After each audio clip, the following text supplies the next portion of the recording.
జాతకం ఉంటుంది మామూలుగా. ఒక మనిషి పుట్టిన తర్వాత ఎక్కడ పుట్టారు ఏంటి అనేది మొత్తం కలిపి వాళ్ళ లైఫ్ అంతా ఎలా ఉంటుంది అనేది మొత్తం వేసేస్తారు కదా. కొంతమందికి అసలు బాగోదు పాపం, ఎంత మంచి చేసినా అస్సలు జరగదు, మొత్తం చెడే జరుగుతుంది అనమాట. వాళ్ళు ఫీల్ అవుతారు, ఏంటి పక్కన వాళ్ళు ఏం చెప్పిన వాళ్ళంతా హ్యాపీగా ఉన్నారు, నేను ఎంత మంచి వాళ్ళని మంచిగానే చేస్తున్నాను, నాకెందుకు ఇంత చెడు జరుగుతుంది అనే ఒక ఆలోచనలో ఉంటారు కదా. మరి ఇది కూడా జాతక ప్రభావమేనా? జాతకం కర్మ ఫలదర్శిని. జాతకంలో ఏంటి, మన కర్మలు ఏంటి అనేది తెలుస్తుంది.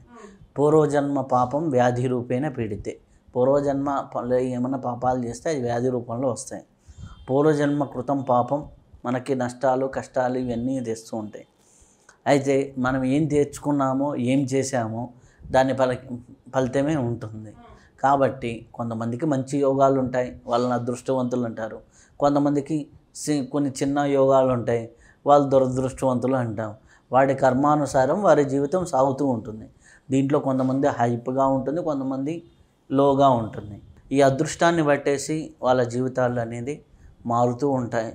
కొంతమందికి బాగుంటుంది, కొంతమందికి బాగుండదు. అది జాతకంలో మనకు కనిపిస్తూ ఉంటుంది.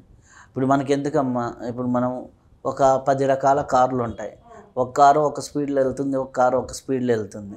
ఈ కారు ఎందుకు ఆ స్పీడ్ అంటే వాడు ఎంత బడ్జెట్ పెట్టాడు అనే దాన్ని బట్టి ఉంటుంది ఇంజన్ అనమాట. అలాగే కొన్ని జాతకాలు బలంగా ఉంటాయి, వాళ్ళకి అదృష్ట జాతకాలు అంటారు. కొన్ని జాతకాలు బలహీనంగా ఉంటాయి, వాళ్ళది అదృష్టం లేని జాతకాలు అనుకుంటాం. ఈరోజే మీరు వచ్చినప్పుడు నేను ఒక జాతకం చూస్తూ ఉన్నా. ఆ జాతకంలో ఏంటి అంటే ఆ అపార్ట్మెంట్లో 80 ఫ్లాట్లు ఉంటాయి, దాదాపు 40 ఫ్లాట్లు వాళ్ళయ్యాయి. అదృష్టం 40 ఫ్లాట్లకి హ్యాపీగా కూతుర్ని కింద పెట్టకుండా చూసుకున్నారు. ఓకే, బీటెక్ ఫస్ట్ ఇయర్ చదువుతుంది అమ్మాయి. ఆ అపార్ట్మెంట్లో పనిచేసే వాచ్మ్యాన్ కొడుకుని నిన్న నైట్ పెళ్లి చేసుకుంది. ఇది దురదృష్టం. అంటే 40 ఫ్లాట్లు, ఒక్కొక్క ఫ్లాట్ అమ్మితే 1.5 కోటి 2 కోట్లు వస్తాయి, 60-70 కోట్లు. ఇప్పుడు వాళ్ళ బాధ ఏంటంటే ఎవరినో చేసుకున్నా పర్వాలేదు, ఇదే ఫ్లాట్లలో వాచ్మెన్ కొడుకు వాడి చేతే లగేజీలు అన్నీ మోయించుకున్నాం, వాడితో పెళ్ళి చేసుకుంది. పోలీస్ స్టేషన్కి వెళ్ళి కేసు పెట్టింది, మా అమ్మ మా నాన్న దగ్గర నుంచి రక్షణ లేదు అనేసి. ఓకే, కనీసం వీళ్ళు ఇచ్చే శాలరీ 12,000. అర్థమైంది. ఓ పక్కన మనకి డబ్బుతో సుఖం ఉన్నా ఇక్కడ కూతురుతో సుఖం లేకుండా పోయింది, ఒక్క దెబ్బకి మొత్తం ఎగిరిపోయినట్టు. అంతే కదా. ఇప్పుడు జీవితం అనేది ఎక్కడ తారుమారుపోతుంది. ఇప్పుడు అమ్మాయికి ఏమన్నా తక్కువ చేశారా? ఏం లేదు, చాలా ఆనందంగా చూసుకున్నాను.